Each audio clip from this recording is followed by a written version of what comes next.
Tamima, and this is Real Talk. Tonight, we get candid on divorce and separation. Welcome to the show.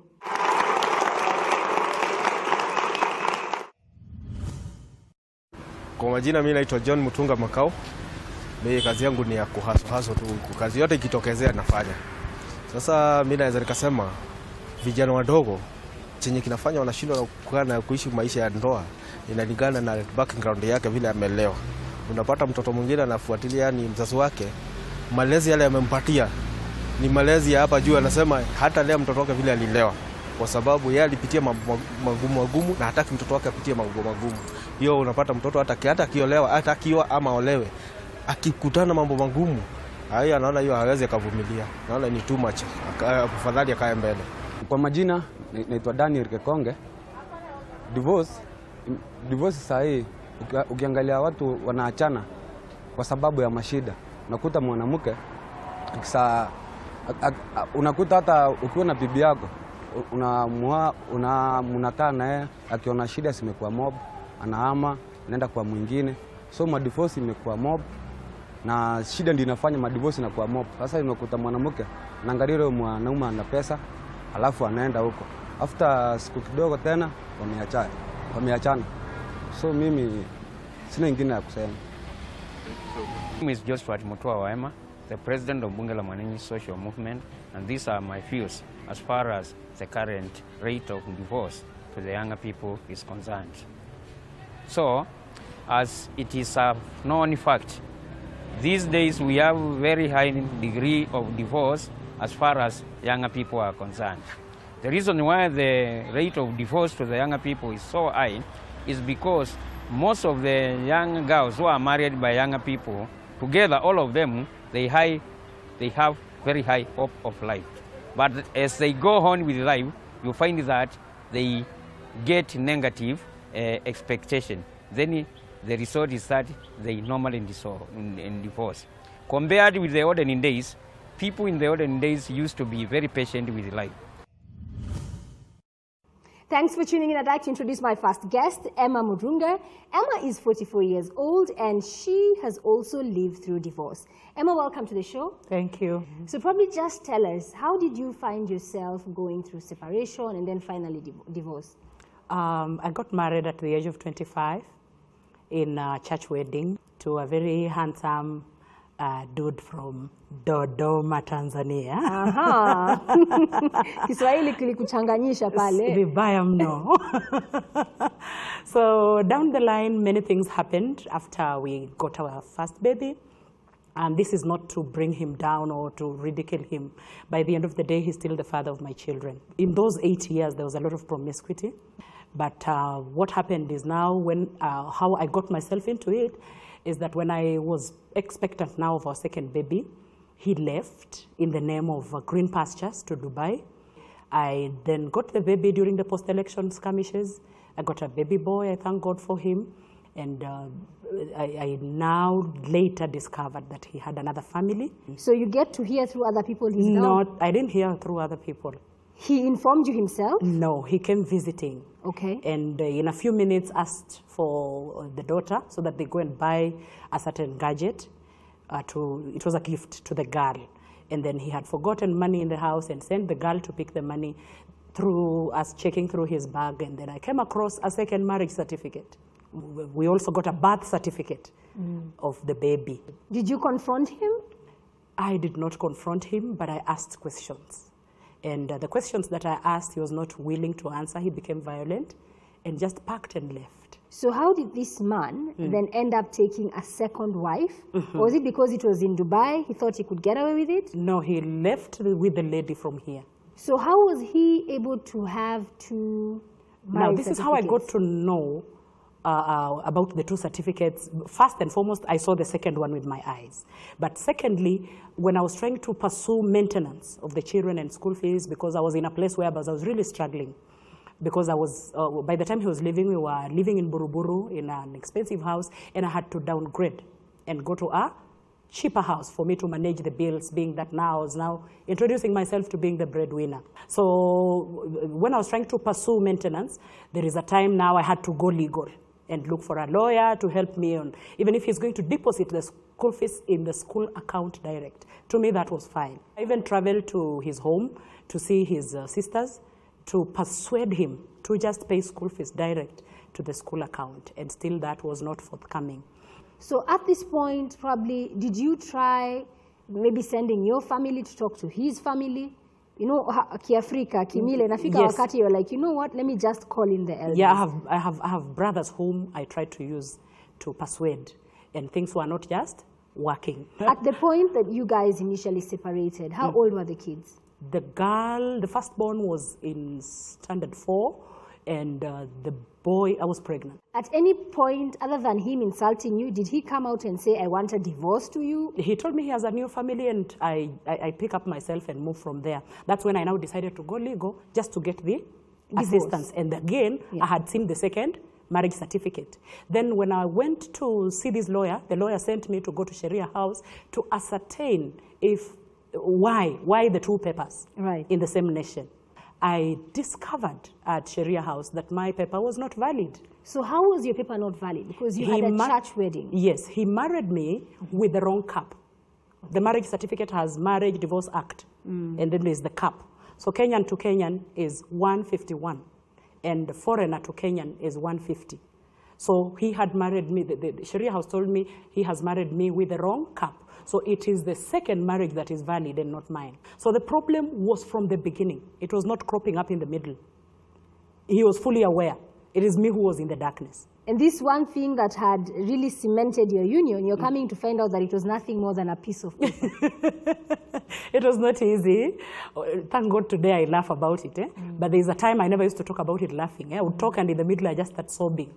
So it really hit me very hard, to a point whereby I started blaming myself. I separated myself even from family members. So I was slowly dying from within. So I cannot tell you like it's something I just woke up and said, shake off the dust and walk. No. It hurt you. It was big time, especially with the children. Like there's a time the girl would ask so many questions because they were friends, and I had to literally pay a professional counselor to carry her through. Then the second baby, as he grew up, there's a time he would ask, who is my dad? Where is he? He had never had the privilege of He having doesn't know him him. in his He life. doesn't know him. So I would go to Facebook and download his photos and with the other family and show him and tell him dad left, went to Dubai and has another family. So one time my son just comes and says, we learned in class there is a nuclear family, dad and mom, and we also learned about a second family, single parented. Mommy, I think this one of ours is single parents. Then I was like, oh, the boy is coping up with it in a way palatably in his age, although we can't give many bones. He's not in a place to digest so much. So he's never made any effort to have a relationship with his kids at all? He tried, and that's the time I went to Tanzania to look for him, his people I mean, so that even if it's not about me, let it be the children. So at some point last year, when I tried to get the school fees, when my daughter was, before my daughter was registered for KCSE, they needed the whole amount. And I could not raise the whole amount at that time. So when I just said, let me just swallow my pride and just keep pursuing and see if he would be of assistance, even if he's going to pay to the school direct. And now when he told me, do you want me to steal? I was like, for 10 years, honestly, we've been asking for this support, and the answer, you know, it's better for someone to even tell you, I'm trying my best, even if he's doing nothing. You want me to steal? So I just knew now I've hit a dead end, and I just have to pick up the bills. And being that God has graced me in different ways, I MC weddings. So I just decided to go to see pastors and ask them who's getting married. So they would give me some of those couples, and I would go MC their weddings and get some money. You get some people, they pay you well, and through that I was able to supplement the income. Then again, somebody introduced me to a modeling agency where I went and registered as a model, and I'm also a music teacher. I teach instruments, I teach music theory. So I would get some students, some little kids here and there, and just do a few of my multi-talents to supplement the income. So at least you're one of the few fortunate ones, because clearly you didn't let yourself fall apart. Never. You picked yourself up very quickly. Never. And you put your kids first. They come first. The entire way you put your kids first. In fact, much of my time when I am free, and there are women, even if they would be watching, they will tell you that this is true, I spent 90% of my free time with my children. Because by the end of the day, children are innocent. Yes. And being a teacher, the professional teacher I am, having taught children who are coming from such backgrounds, it was a moment for me to understand them better. It was a moment for me to understand that it's not just about asking this girl, this boy to give you an A. They are struggling with so much. Before they give you that A, they need a shoulder to lean on. Before they give you that B, they need somebody whom they can pour their heart to. Because I've taught children whose parents are absent, and because of marital conflict. And as a result, that made me have a revelation about my children. But now what pushed me to get the strength, I started looking for my classmates in Bunyore Girls High School on Facebook. And I would ask, where is so-and-so? She died. Where is so-and-so? She passed on. Why did they pass on? Depression. Why depression? Marital issues. And I started looking at myself and I was like, I am not better than those that died. That could have been you. That could have been me. You didn't have the right support system. Correct. And I was like, why can't I encourage women with my story and share with them the practical steps that I did for me to come out? So I reached a place whereby I owned the thing and took responsibility, and I stopped blaming him. I stopped blaming myself, and I said, this is where we are. Roses must blossom again. Absolutely. And indeed, you have blossomed. Yeah? So I've been teaching, and I've worked in all capacities as a teacher. I've worked as a class teacher, HOD, Christian Union patron, games mistress, senior teacher, deputy principal, until early this year when I resigned as the principal of Lukenya Girls. Oh, wow.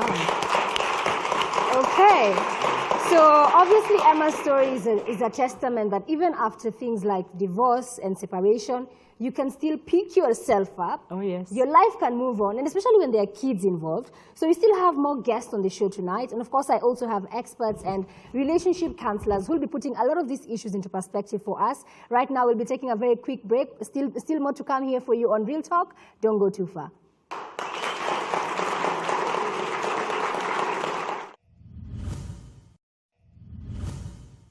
Welcome back to Real Talk. Remember, you can join the conversation via the hashtag #RealTalk with Tamima on Facebook, Twitter, and on Instagram. Remember, tonight, we are putting divorce and separation into perspective.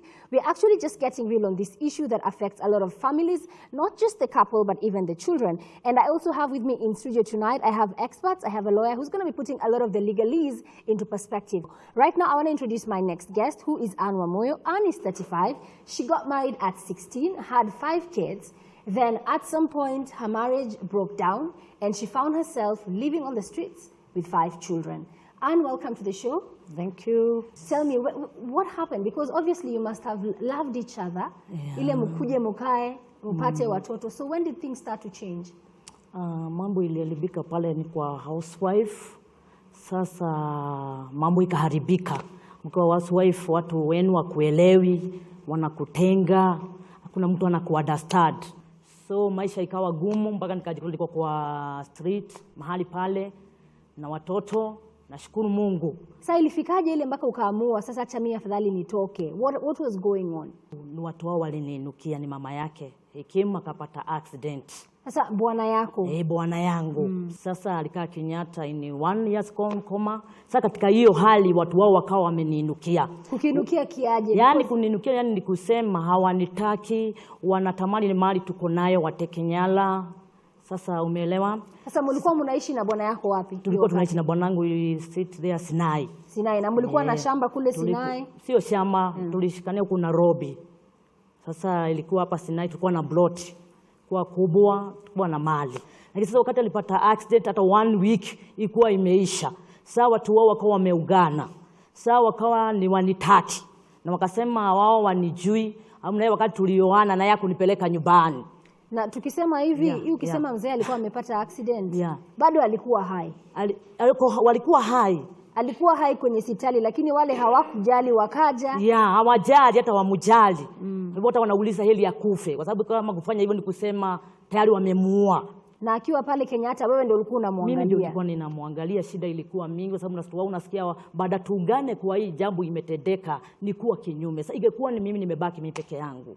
So ikawa maisha ni gumu. Wakati sasa alitoka pale Kenyatta kukuja, akawa naye ameugana na watu wao tena. Hizo ni baada ya kuwa hospitali mwaka moja, wewe ndio unamchunga, wewe ndio unamjali, unamwangalia kila kitu. Everything ni mimi. Kile kiko ni kwamba sababu sikukuwa na uwezo, alikuja akawa akaparalyze. Yao ikawa mikono ikukuwa na shida, ikawa imejikuja. Na sasa miguu ilikuwa tu amefujika at least tu sio sana. Lakini sababu ya kutopelekwa tisa, hakuna mtu anaweza nishikilia hiyo pande. Sasa sababu unasikia watu wao baada wause ile manyumba ama wafanye kile wanafanya wakuje wamsaidie. Hawana shughuli na yeye. Sasa akawa ameparalyze. Mpaka mwisa akawa hakuna kitu anaweza fanya. Kwa sababu hakupata sasa physiotherapy and everything that he needed medically. Sasa wako wenye ametoka hospitali akakuja na yeye bado akaugana na wao. They carry him, nyumba wakauza. Sasa hapo ndio maisha ikawa sasa imeacha magumu. Sasa yeye mwenyewe alichagua anataka kurudi kwa watu wao, hakutambui kama bibi urudi kwenyu. Hata watoto walisema hawatambui. Na saa hizo kwenyu hali ilikuwaje? Why couldn't you go back home? Kwetu hali ilikuwa gumu juu. Nakumbuka hata mamangu wakati huo alikuwa anaishi hata nyumba ya maratasi upande huko Imara Daima huko. Hivyo singepata wa kuhubiri isipokuwa kwa Mungu pekee. So ukaona hapo afadhali tu uende tu ukajitafutie Nairobi. Sasa ni uende ukajitafutie Nairobi. But kitu nilikuwa nimeamua ni kwamba nasimama na Mungu. Sasa singefanya vile kunafanyaga juu hata watu wetu Masai walifika mahali wakaniambia ni faero nitokezee kama wale wengine. Lakini na sababu ya kujua Mungu yuko.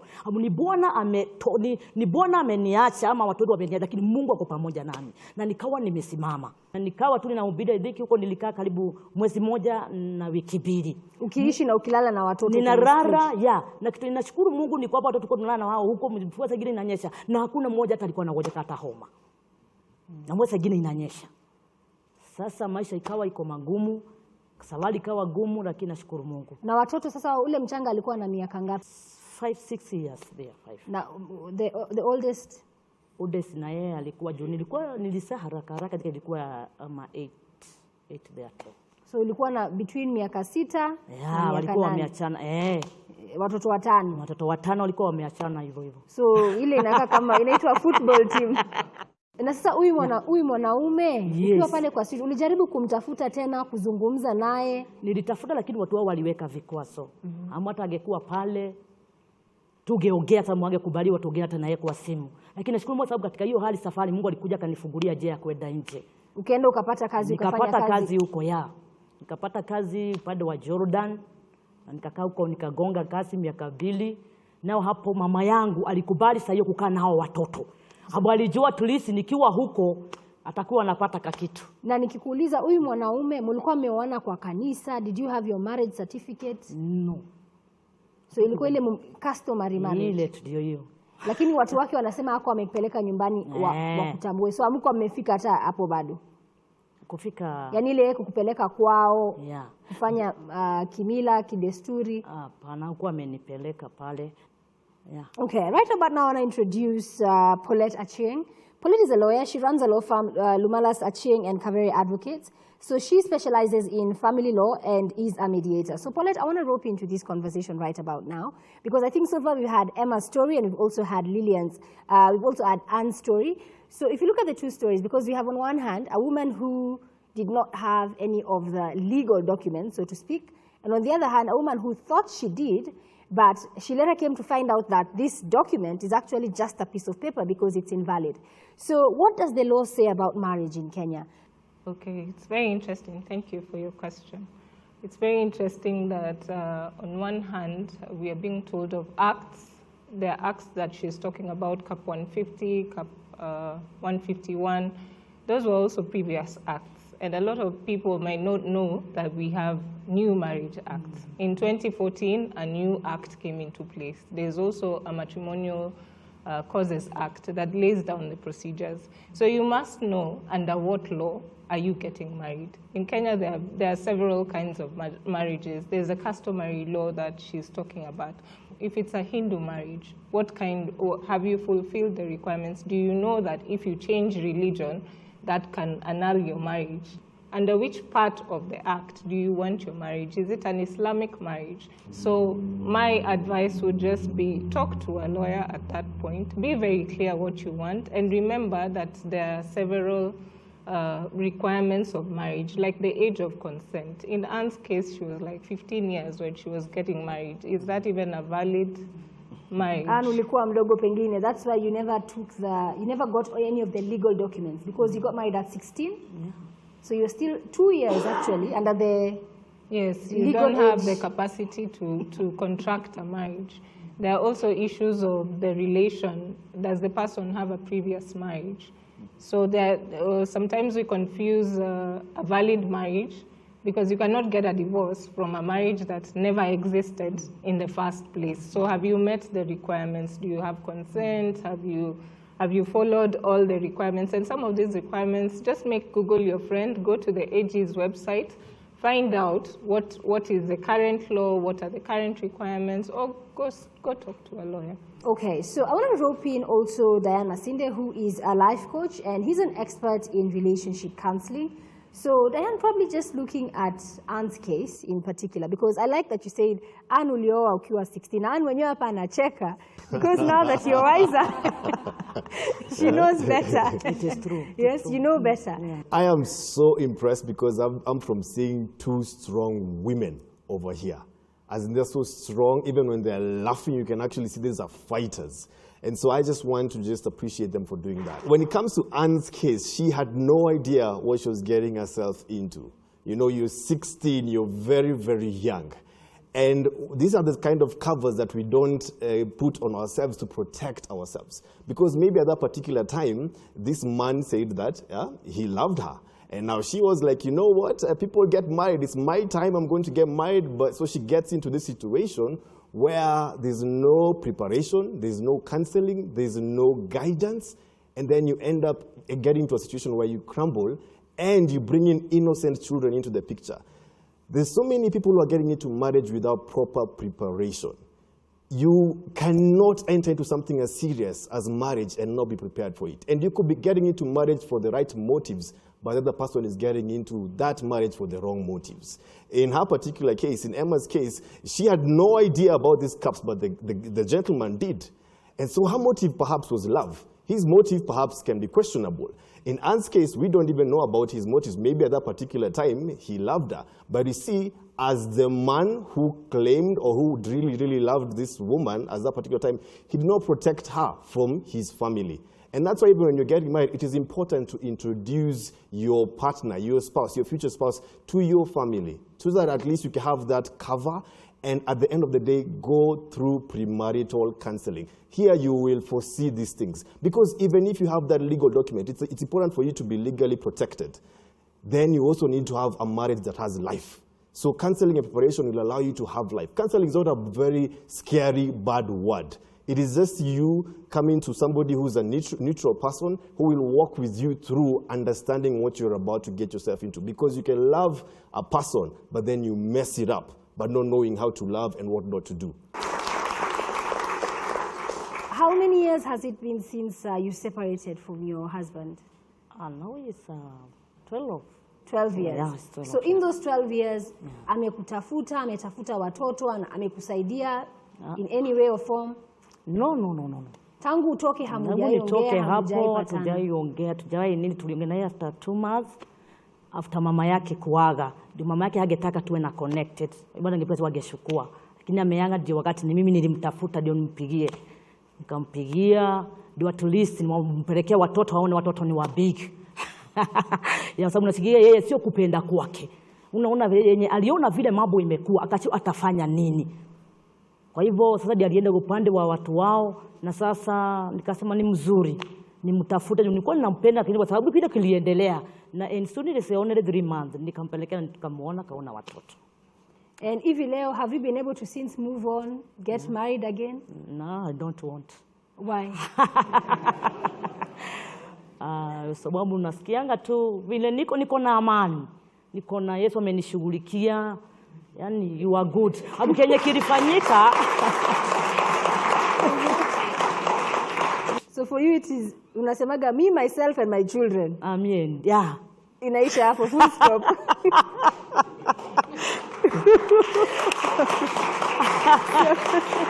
On that light note, I want to introduce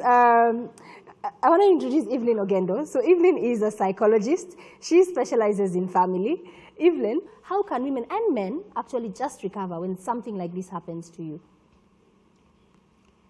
Well, first, maybe the thing I'd like to address about marriage, maybe most of the time, the young people, when they get married, they have this assumption that all marriages, there's a love aspect. So to the frustration sometimes, even when they're getting married in the church, sometimes maybe the man doesn't love her, and it is so frustrating even for him to have such kind of a feeling. Such kind of hidden feelings are the ones that when somebody can't take it anymore, you equally cannot take it maybe from yourself. And then there's this assumption about marriage that when you get married, people have this thing of it's a bed of roses. I saw so and so, the way they are driving to church, the way they are taking their kids out, and then you just have the outer picture. So when you see them, or maybe you are standing somewhere by the bus stop, you are like, I want my marriage to be like that one. And then when you see them, you have no idea what it is in their inside life, because sometimes people get married most of the time for the wrong reasons. One of them, it is money. Without an emotional attachment, that can be very difficult in that marriage. But this is something that people ignore. Like a young girl can get married to somebody who is quite old because of the money aspect and stuff. She likes, living a good life. She wants a certain life. A certain life, which this guy can afford. Trust you me, in the real sense, when they go to bed, for lack of a better word, when they're making love to each other or sex or something, this girl has to think about somebody else in order to satisfy this man, because you are so distracted. You can't even understand your own self. How did I get myself in this? And then the thought of leaving that money and that comfort zone frustrates you.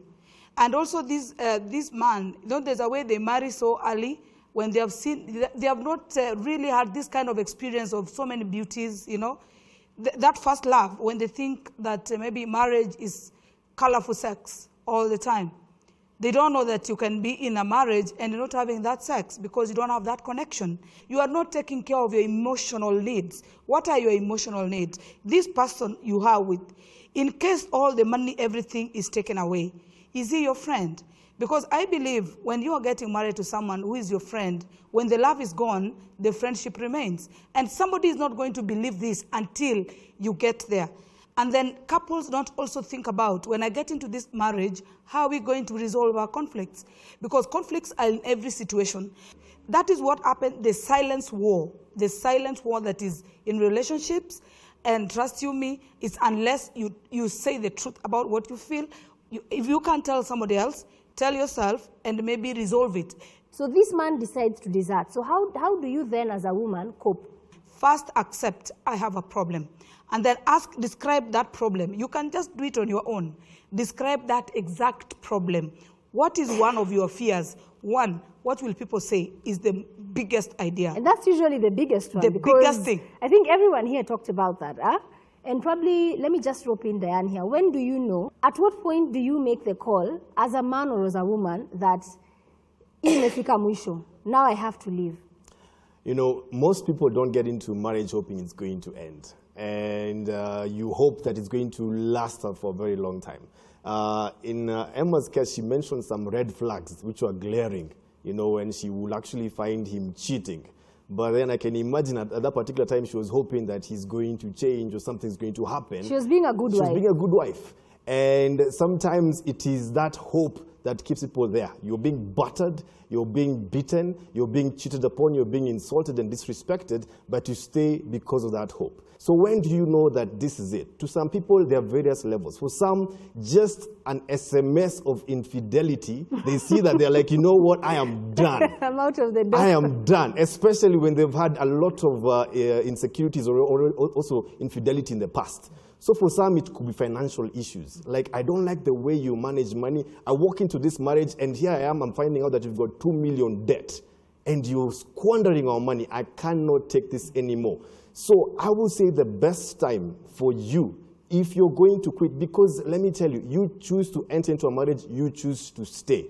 And when people divorce, when they separate, let us as a society, let's not point fingers and see them as failures. They did not want that marriage to end. So when you see that you have tried every means possible to talk with the person, to try your best, to go for counseling, I will request people to also go for counseling, because the beauty about counseling is that you see things from each other's perspective.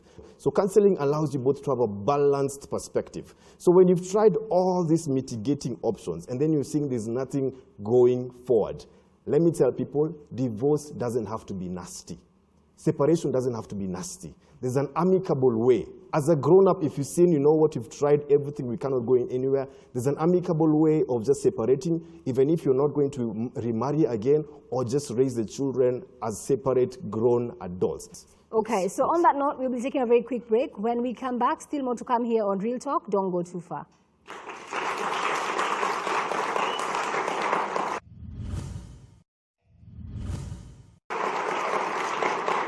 Welcome back to Real Talk. Remember, tonight we are getting real on separation and divorce. Now, if you want to join the conversation, please do it via the hashtag #RealTalkWithTamima on Facebook, Twitter, and on Instagram. Because the reason why we are talking about this tonight is simply this. A lot of the times you get a lot of advice. What to look for before getting into a relationship, you know, how to keep a man, how to make sure you get married by a certain age, but nobody ever really talks about the separation bit, the divorce. So right now I want to introduce my guest, Lilian Hamisi. So Lilian is actually 56 years old. And when she was younger, she was actually married to a man. And as a result of him cheating on her, she ended up getting divorced from this man. And it's actually been 30 years. And she has carried that scar to date. And I'm just going to let her share her story with us. Because Lilian, earlier on you were telling me that you're 56. First of all, you don't look it. Tuanze hapo. Si ni mrembo? Not even 56. I'm 58 She's 58. Oh my God. Look at you. My story, I will start when I was still young. I went to school very late.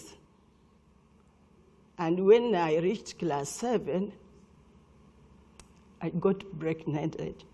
When the results were out, I had passed my exams. I joined Bunyore Girls. I went through, my education had problems because we were poor, my parents were poor.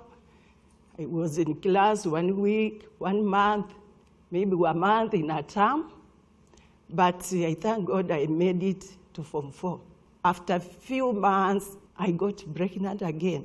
Umemaliza Form 4 immediately. Kapata mimba. Then I got a baby boy. When I was thinking that the father of the boy is coming to take me, I heard that he had wedded another lady. After winning my baby, I left my baby with my mother. I came to Nairobi to my brother's place. Katika hiyo hali ya kutafuta kazi, I bumped in somebody who told me that he loves me. He wants me to be his wife. I told him I have 2 kids, and this is the life I've been through, and here I'm looking for a job. Truly, we got married in December 1986.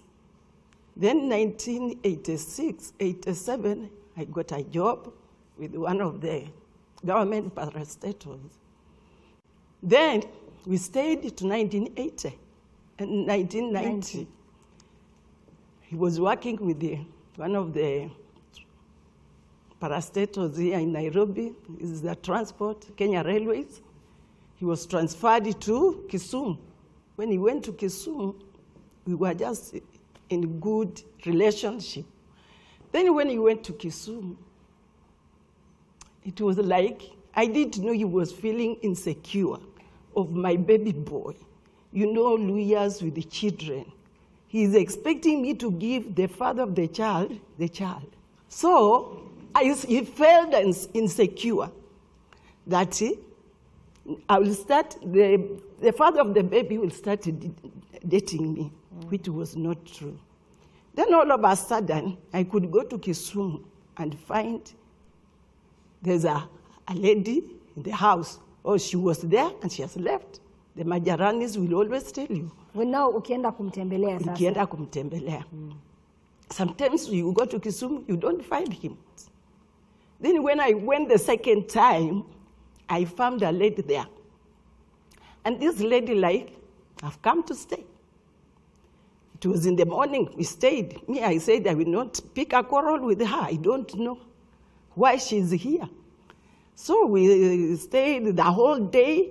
Come evening, when the man comes back, he picks a quarrel on me, not me picking a quarrel on him. Because he's surprised to find in the house with this other woman. Yes. So we started quarreling. And the quarrel ended with a very bad fight. The lady ran away. We remained in the house, 2 of us.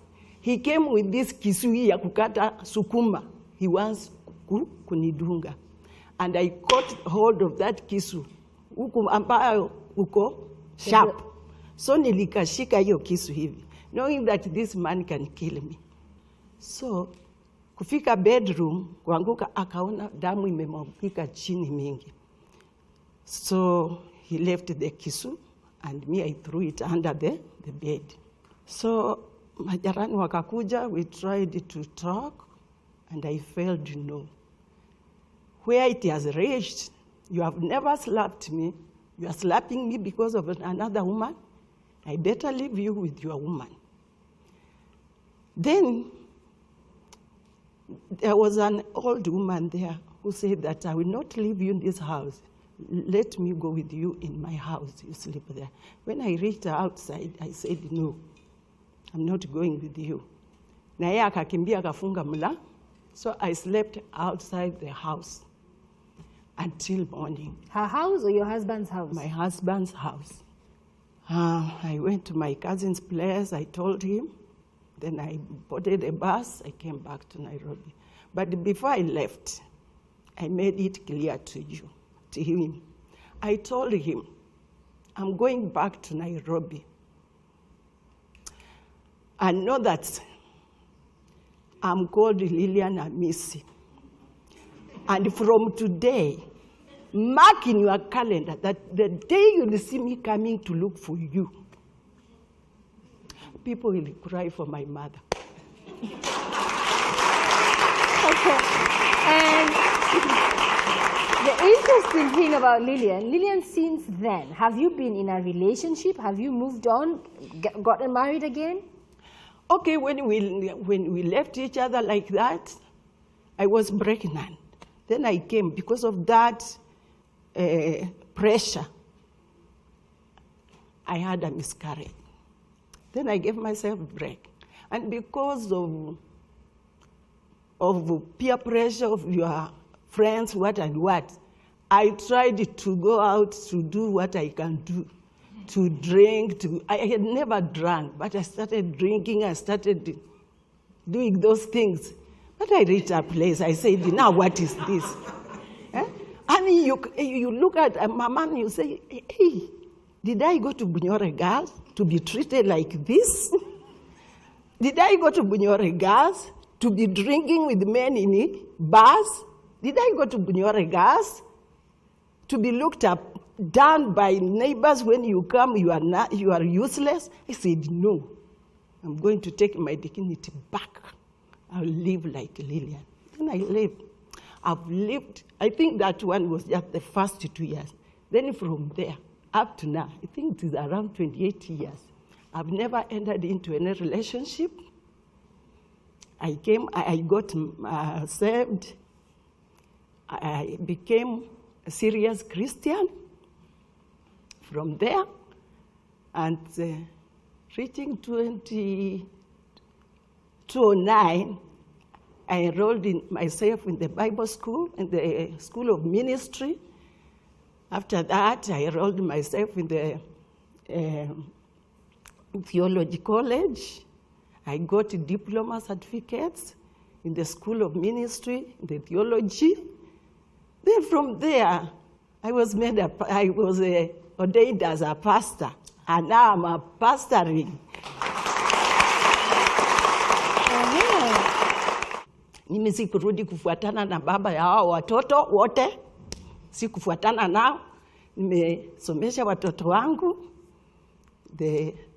My last born, she's now almost 30, and she has done the course that you are doing, mass communication. She has a degree in mass communication. Okay, so I want to throw in, let me just talk to Evelyn here. And I think probably hearing her talk, because she was married almost, you said, over 25 years ago. Yes. And since then, you have not been interested in coupling up? No, not in any relationship. Or they were 10, and I've never had even a man friend. Clearly a demonstration that different people deal with separation differently. Because for her, it was easier to just cut out that part of her life. And which is okay, because also society puts pressure on women that at a certain age, you must be married, you must have a man. And she's been able to tell us the kind of life she's lived. She's happy, her children are happy. But let me say this. When you are having your children, you are happy. But when they are getting out, now I'm feeling lonely. That is the truth. Now I'm feeling lonely. If I can get somebody saying, Lilian, I want to marry you and we live like this, but not a poor man, I want somebody. So, and listening to Lilian talking, and she's saying now she's been alone for 25 years, lakini watoto wanaenda. So now she's looking for that guy. Yes. So do you think you'll ever change your mind? She will reach there. She will come there. So right now the heart is still too strong. Strong because she's having the children with her. You know, when you have your children, in fact, when my son got married, is when I knew, ule mwanaume nimekuwa nikitegemea na amechukuliwa na bibi mwingine. And how many sons do you have? Watatu vijana. So unasikia venye anasema hapa mama, vijana wakikuondokea utaanza sasa kutafuta wao. You will feel lonely. I'm lonely. To say the truth. And I like your honesty. I genuinely appreciate your honesty, Lilian, because really it's easy to say that I'm happy being me, myself, and I, but she's been very honest. It worked then, but now she's actually yearning for that companionship. Well, I like her honesty, just to begin with. I'm sure it is sending so many messages to the young people right now. Well, like she's saying, in life, individuals are quite different. Moving on means you get another sex partner, or you get into another marriage, or like they say, you are never complete unless your emotional needs are attended to. But when somebody wholly makes that decision, that person knows why. Because some people don't want maybe repeated. They see like maybe this situation is going to repeat itself. So you get most of them. Though the higher percentage of those ones who say, I don't need company, they actually do. You know, human beings sometimes, no human being wants, it's a social being. Yeah. Man is not an island. Yeah, it's not an island. And sometimes you feel like when you have not walked, like it's not over totally from your heart, so you feel like you don't want to move on. That does not stop you from your needs. When your man, even though it is not a wife, he has to have a clandestine or just a slay queen somewhere.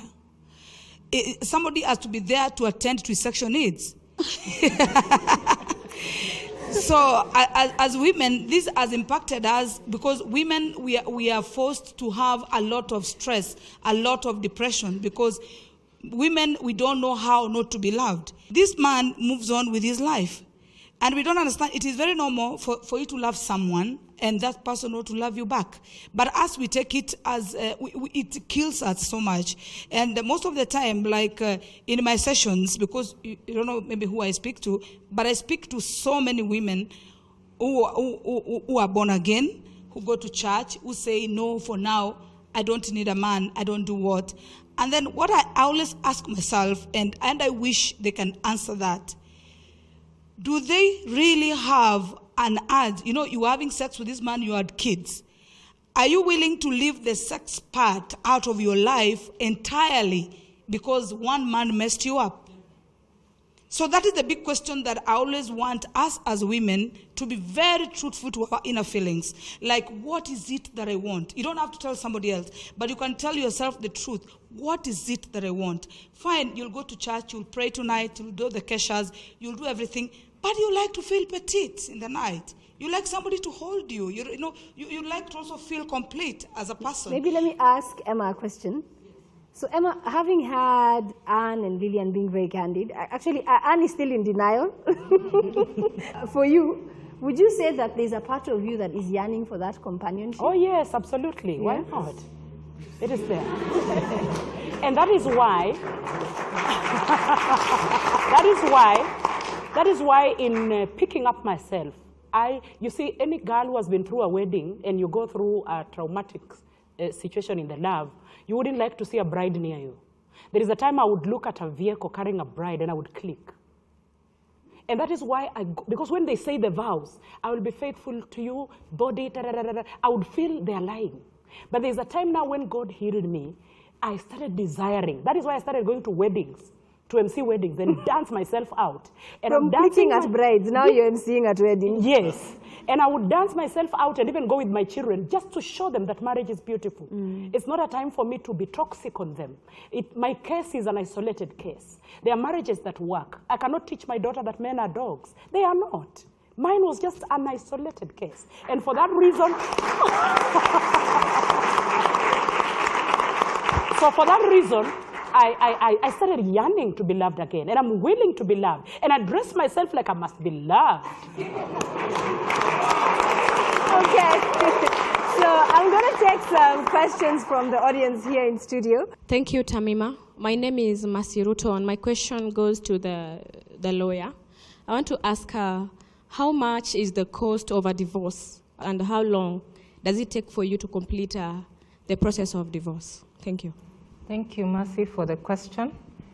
Well, in any legal matter, there are usually the fixed costs and there are the variable costs, because your fixed costs are like the filing fees. The filing fees for a divorce is very little. It's about 2,000 shillings. But the other costs will vary, like whether it's contested or not. Is the other party going to file other proceedings in that divorce? What other issues are you dealing with? Are there children's issues, custody issues to be taken into account? So basically, I would say 2,000 for the filing fees and other costs, but the variables would also depend on your legal costs. What is the matrimonial property you're talking about? So those are variable, and they can range from depending on what property you're talking about. But the legal, the filing fees and the other costs are quite minimal. First of all, you start with filing a petition. So it depends on whether or not also it's contested, and are there any other applications in between. So I wouldn't give a specific time. I would just say it depends on the complexity. So Paulette, what is the reality in Kenya of men being made by law to actually own up and live up to their responsibilities to pay child support? The beauty of Kenyan law is that a child is a child, whether it was born in a null marriage, whether you're in a marriage and you're disputing, whether you're separated, the law considers that each child is entitled to basics, shelter, clothing, food, and both parents are responsible for that. So there is obligated to, but what is the reality of enforcement of that obligation? You can enforce it. Normally we say we start with mediation. So we ask you to come to the table, discuss, because it doesn't always have to end up in court. You can sit down and agree. And whatever you agree in a mediation, then you can table it in court as a parental responsibility agreement. What about, let me use an example. In the instance, maybe the woman has tried talking to the man is unagreeable to everything, and maybe he's employed.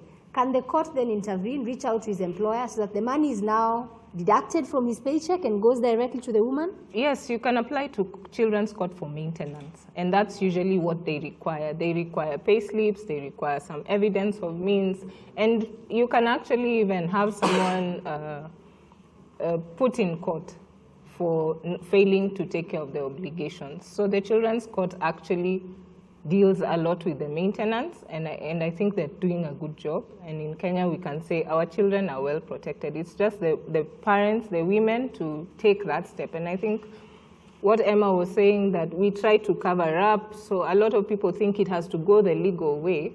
No, you can start by mediating. And maybe finally, Paulette, in case somebody cannot afford to go hire a lawyer, are there places where they can actually go get these services? I'm actually a pro bono lawyer for some institutions. You can go to Kituo cha Sheria, you can go to FIDA. They train you even to represent yourself in court. I'm also a FIDA member. So there are several organizations that are willing to support you in trying to get maintenance for children, trying to do your own divorces, going for mediation. There are several organizations that actually can hold your hand if you don't have the means. Well, on that note, we have to wind up tonight's episode. Thank you so much for tuning in. Remember, you can always get at us via the hashtag #RealTalkWithTamima. Let me know what your views, comments, and feedback on tonight's show are. And we really hope that we touch somebody's life out there. As you've heard, there are a lot of opportunities, there are a lot of avenues that you can get help. She's mentioned FIDA, she's mentioned several other organizations. You can check out our Switch TV pages for some of these details. Well, right now, that's it for me, Tamima, and the entire crew. Thank you so much for tuning in. Until next week, good night.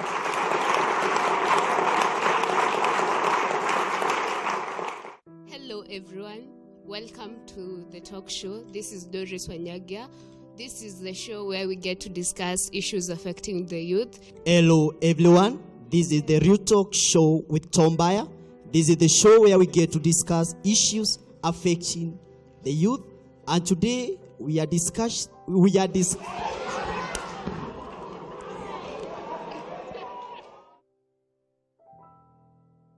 Hello, I am Tamima, the host of Real Talk with Tamima, and I would like to invite you to be part of my audience or a guest on the show. All you have to do, if you have a story that is very personal, very powerful, and you want to inspire other people, please reach out to the show via the email address on your screen or the number as well.